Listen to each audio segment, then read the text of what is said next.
tugas di daerah Ampala, macetnya minta ampun.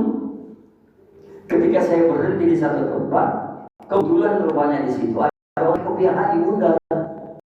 Apa ceritanya? Itu Ramadan toh, ya satu dia tuh, dalam begitu kita kanai. Berbicara bukan di masjid, berbicara bukan tempatnya, berdebat tidak ada guna-gunanya. Orang Bugis bilang, dia gak buah-buahan. Orang Makassar kan zaman bungku. Dan itulah yang kita terima dengan ayat ini. Nah, baik, saya masuk.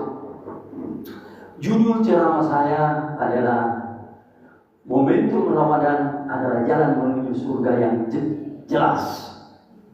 Oke? Mau. Saya kalau orang tidak jawab, saya tidak mau. Saya ganti judul lagi. Iya. Tadi malam di Ampala sana Masjid Multazam, saya mau ajarkan, ada bacaan saya mau ajarkan. Dia diam semua, saya tidak mau, saya tidak mau. Dia bilang, mau Pak, mau Ustaz, mau. Tidak, jangan buku. Masa saya merengek-rengek, sedangkan saya dapatkan ilmu itu, minta maaf, beribu maaf. Saya tidak pernah belajar baca buku. Kalau ilmu agama, tidak pernah saya belajar baca buku. Kenapa? Karena kalau ada ayat saya baca, contoh, ini contoh. وَجَعَلْنَا مِنْ بَيْنِ أَيْدِيهِمْ سَدًّا وَمِنْ خَلْفِهِمْ سَدًّا وَصَيْرًا فَهُمْ لَا يُبْصِرُونَ. Kalau di buku dikatakan, itu apa sih? Tapi saya pergi datangi orang ahlinya Al-Quran, penghafal pertama Al-Quran di Indonesia, yang ada di Masjid Taqwa. Sejak tahun 60 dia sudah hafal penuh dari dia titik-titik komanya. Namanya almarhum Kiai Haji Muhammad Nur, terkenal. Sampai di Malaysia dia terkenal. Kiai Muhammad Nur, nah itu saya tanya, tahu nggak jawabannya? Kurang lebih 5 tahun baru nak jawab. Tiap saya ketemu, saya tanya, saya tambahin lagi ayatnya. Tadi Pak Kiai, kalau alif lam mim ada beberapa di Al-Quran itu sebenarnya tujuannya apa? Arahnya kemana? Kita di buku tidak ada, ketika kadang-kadang kalau ada, nggak ada, biar artinya juga tidak ada. Begitu Ramadan. Saya tanya begini, apa sebabnya Ramadan datang? Dan siapa saja yang paling ingin? Itu saya tanya sama siapa? Sama Sanusi Baco, Kiai Sanusi Baco almarhum. Ada lagi saya tanya sama anaknya Imam Gafiro, almarhum Ibu Khadijah. Banyak saya tanya Pak Kiai ulama, udah tanya. Ada di Papua, Kiai Mokhtar. Ada di satu-satu yang masih hidup, yang paling terkenal Habib Hasan Az-Zabidi. Tiap saya ketemu, saya tanya. Hampir tiap tahun saya ketemu. Pernah 4 tahun saya tidak ketemu. Saya ketemu apa dia bilang? Pasti itu lagi aku tanya tuh. Aku tambahin ini lagi. Tapi jawab tak dulu. Habib Abu Bakar di Daruna. Aku datangi. Jadi kalau saya ceramah, tiba-tiba Allah kasih saya untuk kasih keluar, terus saya tanya mau, kita tidak mau, saya ambil. Tidak keluar lagi itu. Nah, baik. Ayat yang saya baca yang pertama, ketika turun, itu ayat diwajibkan bagi semua ulama. Itu diwajibkan. Apa kata Nabi? Usikum wa iyaya bitaqwallah.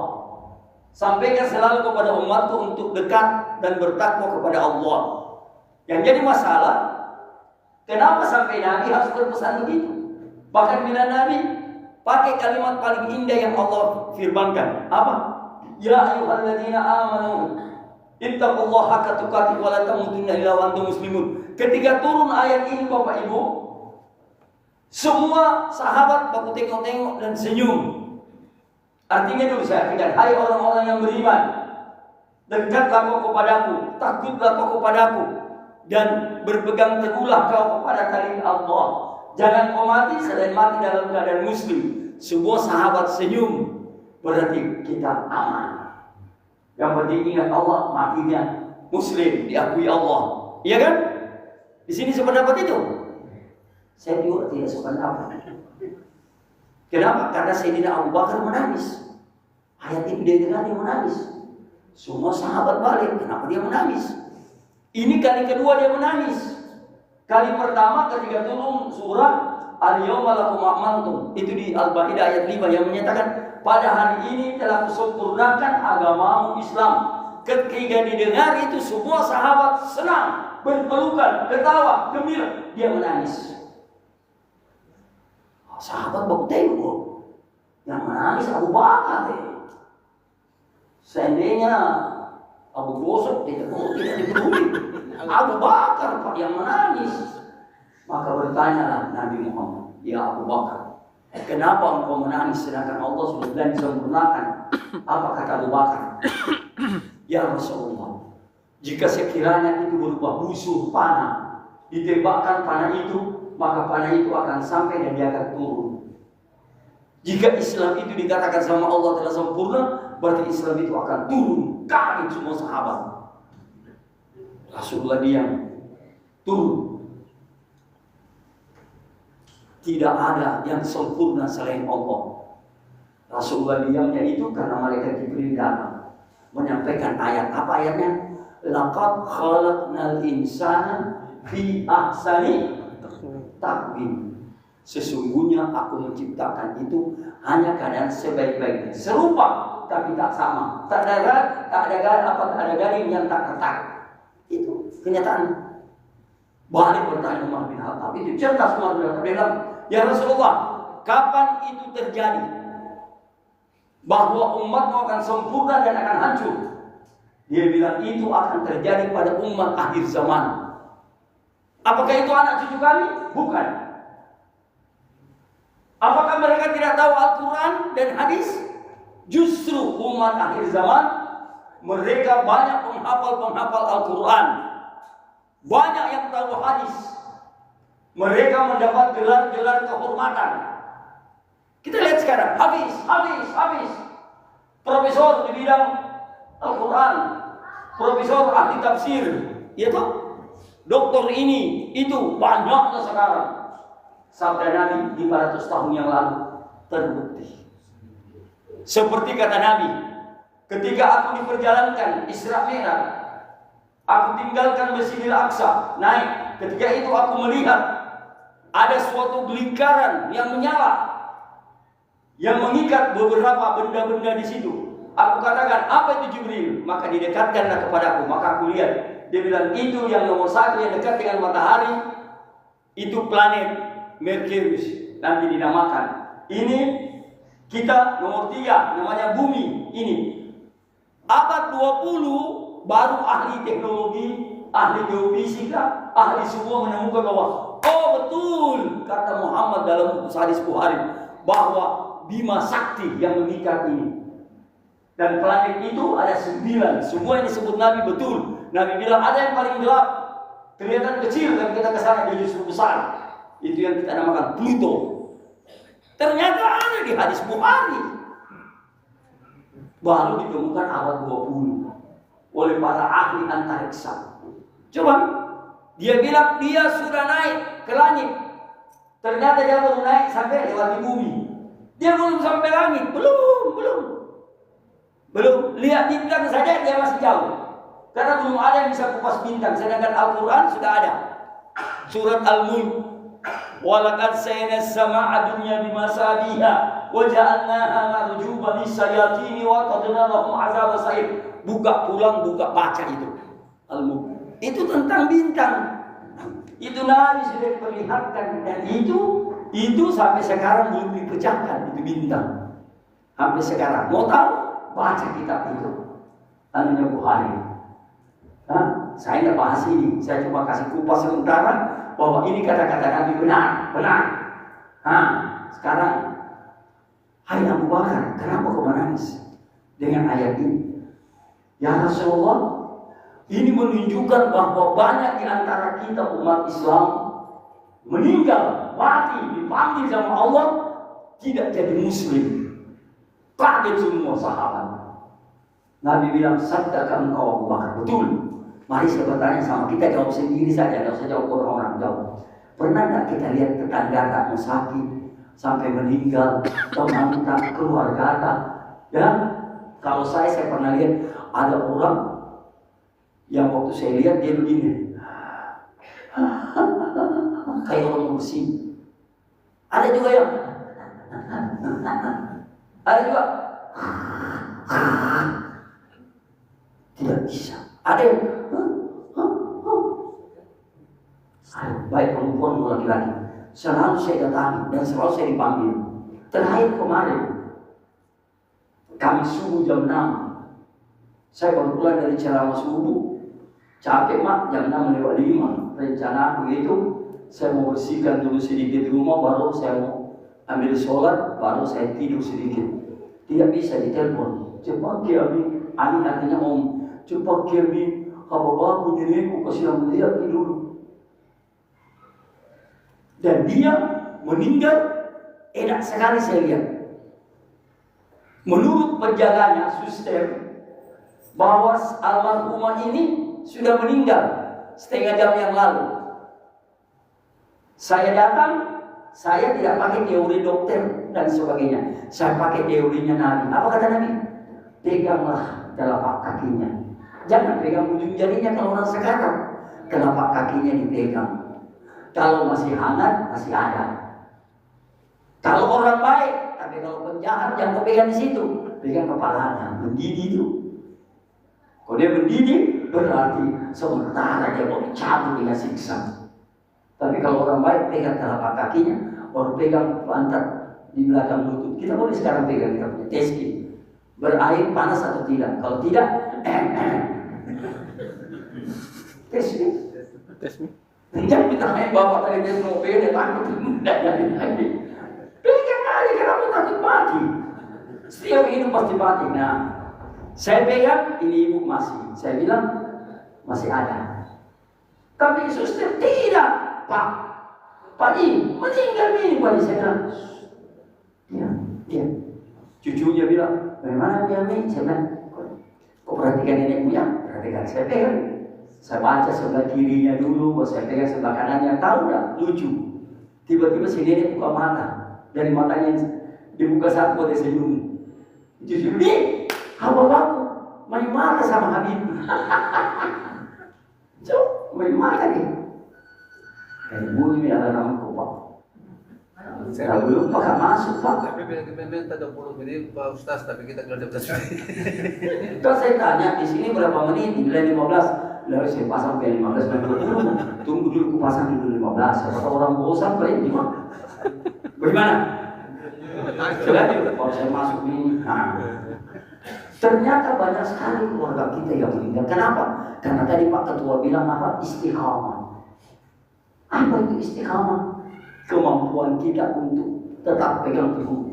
Kata Imam Nawawi dalam bukunya, ya dalam kitabnya itu Bukhul Ramadan, dia katakan bahwa seandainya ada manusia yang jarang injak masjid, jarang.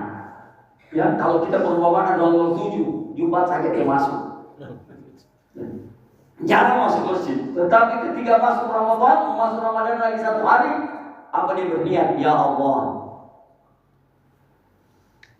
bantu saya ya Allah. Kabulkan doaku. Saya mau ingin sambut Ramadan ini dengan gembira. Saya mau ingin datang berpuasa. Saya ingin datang tiap malam bertarawih di masjid ya Allah. Itu niatnya. Dia datanglah sholat Isya, lantas mau minta tarawih. Kata Imam Nawawi. Pas Imam bilang Allahu Akbar, dia ikut Allahu Akbar, tapi dia langsung mati. Belum puasa, belum ditarawih, tapi langsung mati. Apa kata Imam Nawawi? 100% dia masuk surga kecuali utangnya. Kalau ada utang. Jadi saya berpesan di malam ini, tolong ingatkan anak istri tak, ingatkan tetangga tak, sahabat tak, imam masjid ingatkan, tolong kalau apa-apa terjadi, umumkan saya punya utang, silakan datang ke keluarga. Dan orang yang baik itu dia akan bilang, almarhum dipanggil hari ini, mari kita, kalau ada utang piutang datang kepada kami, ada janjinya datang kepada kami, ya. Karena biasa juga ada orang ini, nanti habis tarawih kita minum sahab dari sana. Nah, ternyata bulan tarawih dia mati.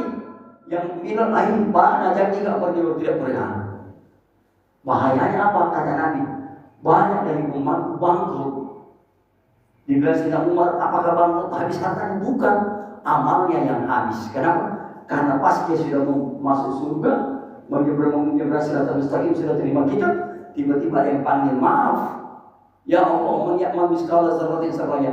Dia pernah janji mau ajak minum sarapan, tapi dia mati. Bukan saya tidak mau maafkan, tapi dosaku banyak, dosa amalnya dia banyak.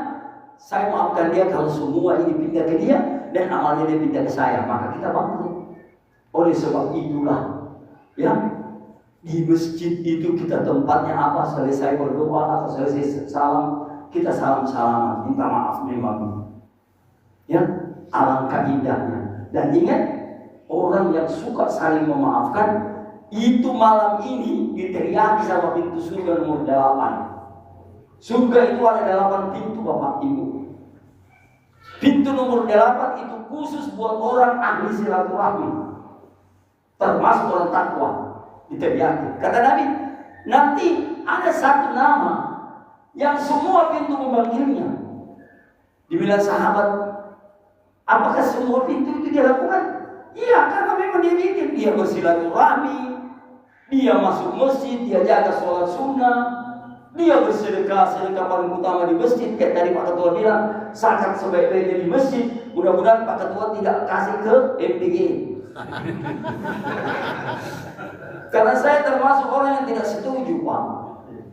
Ya, masa sedekahnya orang, zakatnya orang harus diambil, kata alasannya katanya. Padahal yang mengelola MBG itu kaya raya. 120 juta Pak, kira-kira per bulan. Coba, dia store berapa juta, puluh juta.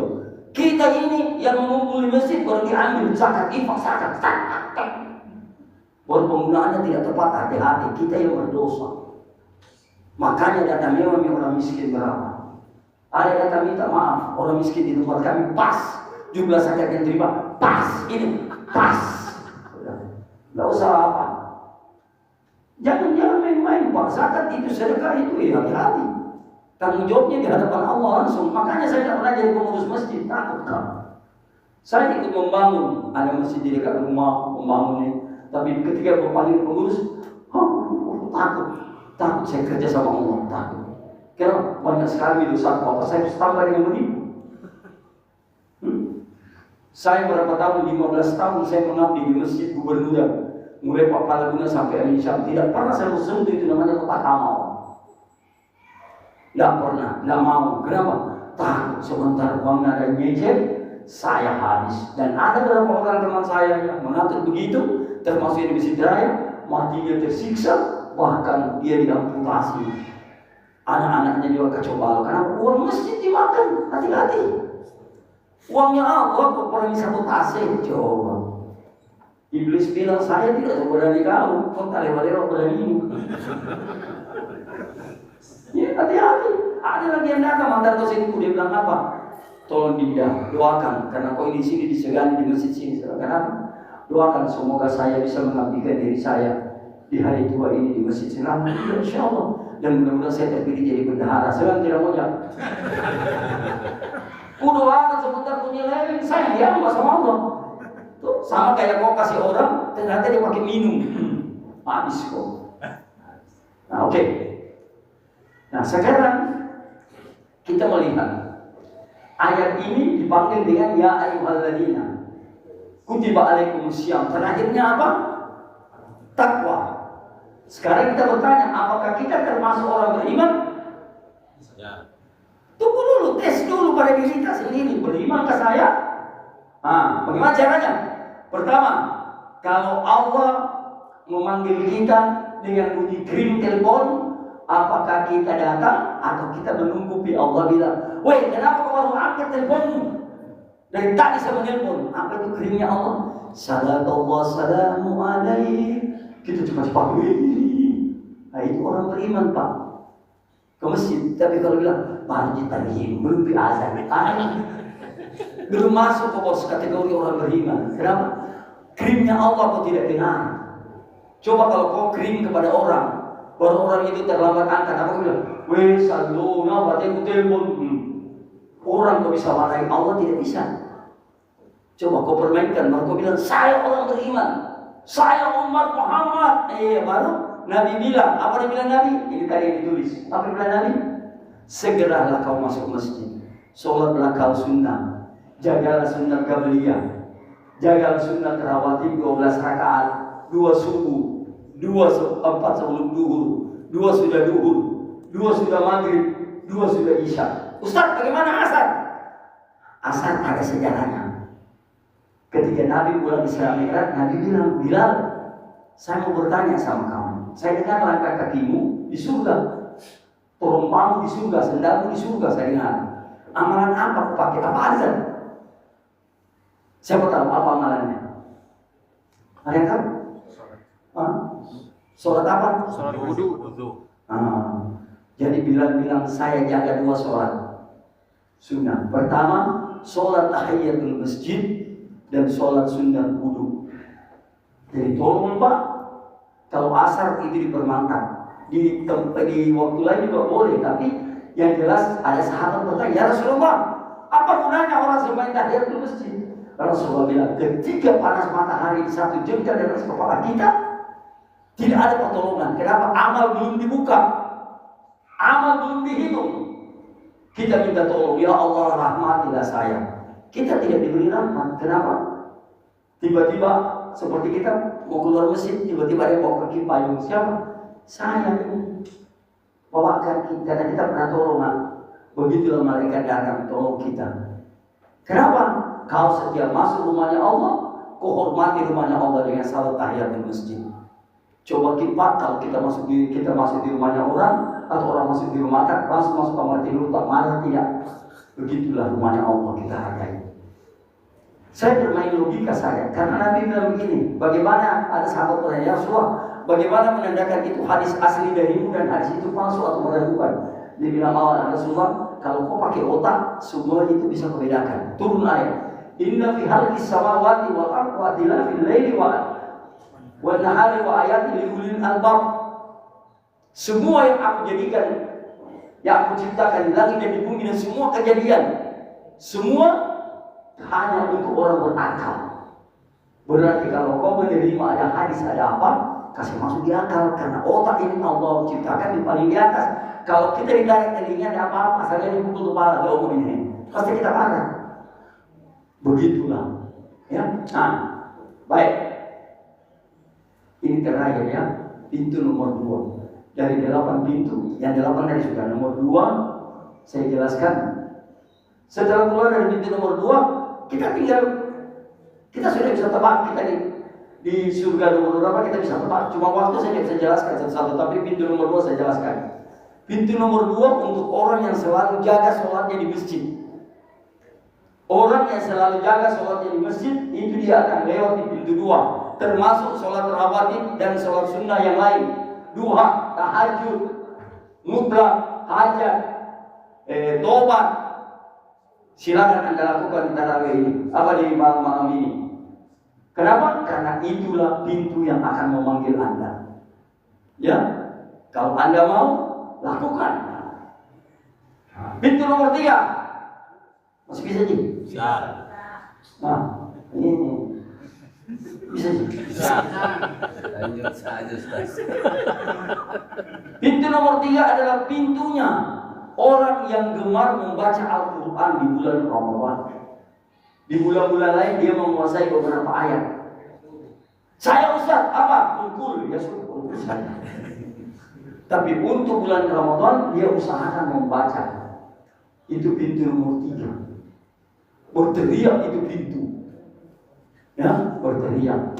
Kalau puasa dengan jihad, itu pintu nomor 7. Haji umrah itu nomor sekian, tapi saya bisa uraikan satu-satu. Tapi kalau Quran, ya tadi saya ulangi, si nenek itu mau meninggal, ya saya kabarkan sama Anda, karena dia ini orang beriman, saya tahu, ya.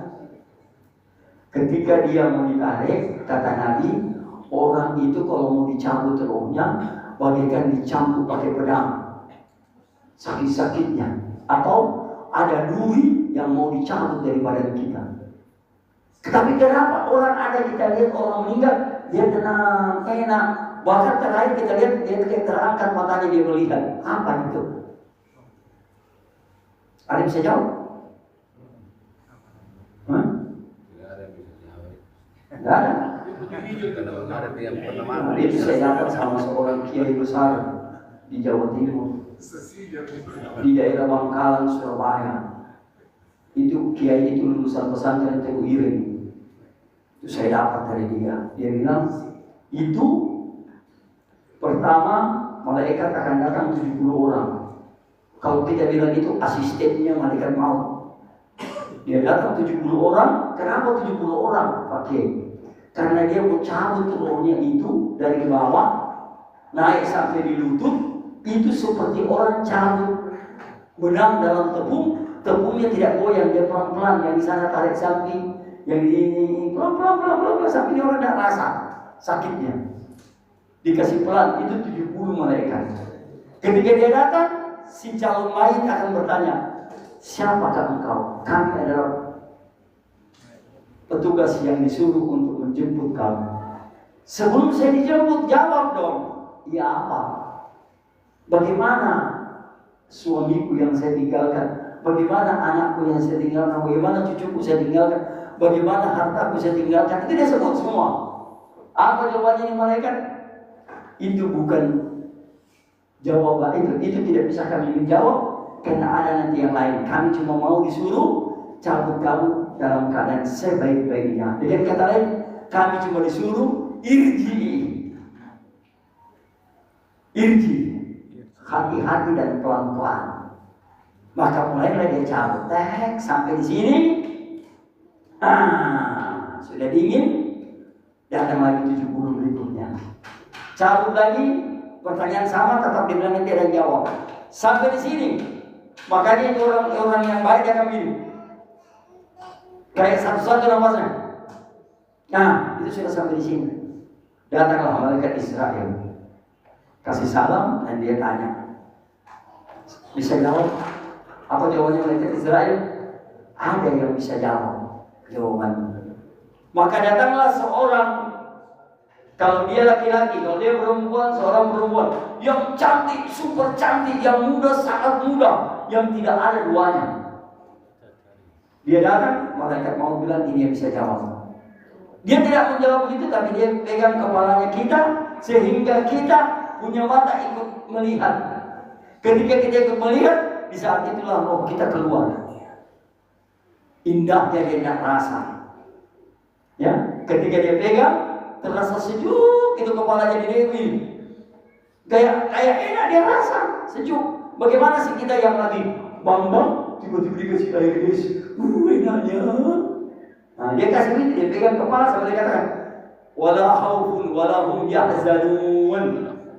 Tenanglah kau, semua urusan sudah Allah atur. Itu jawabannya, keluarlah. Nah, setelah dia dikubur, orang ini datang lagi. Kau tadi waktu saya di rumah, sekarang ini saya dikubur, kok kau bisa masuk? Iya, saya temani kau karena saya adalah sahabatmu, saudaramu yang akan membimbing kamu. Siapa kamu? Sayalah yang selalu kau baca, kau cium, kau peluk. Sekarang timbul pertanyaan, apakah kita baca Quran, kita cium, kita peluk? Atau kita sekedar tahu di Quran? Karena banyak juga di antara kita,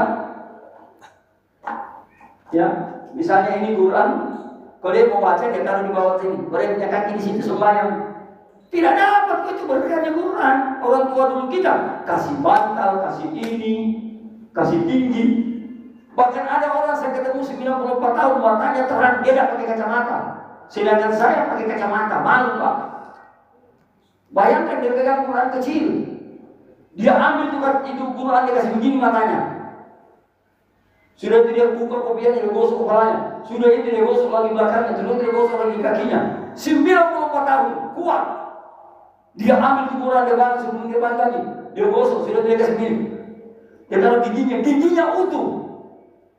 Saya kira tadi dia tentara umur 40, 45, 94. Dia kasih lihat KTP-nya. Dan lebih lucu lagi, dia bilang dia punya cucu 25, cicitnya 46. Dia hafal semua nama dan saya buktikan, saya tes langsung. Saya ketemu di Masjid Tua di dalam Carangka 4 tahun yang lalu. Hebatnya, itu gara-gara Al-Quran. Nah, ketika ditanya, siapa kamu? Dia bilang, saya Al-Quran yang selalu kau pegang, kau baca. Tiba-tiba datang malaikat bukan malaikat. Apa kata Quran?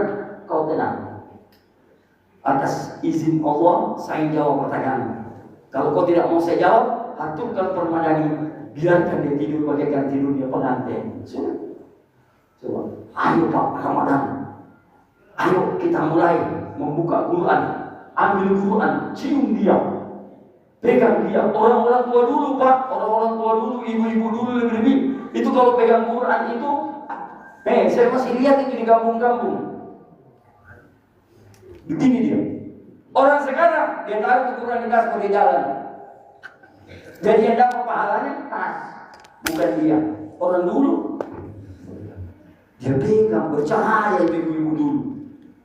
Ya, bapak-bapak juga begitu. Dia cari Quran kecil dia taruh di kantongnya supaya dadanya jantungnya menyala sehingga dia tahu membedakan mana baik mana tidak. Orang bapak-bapak sekarang ada jadi masjid.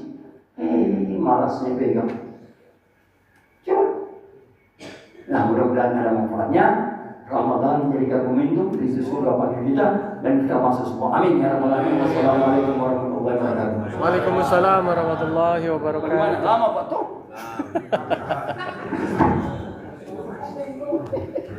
Sekali-sekali Ustaz.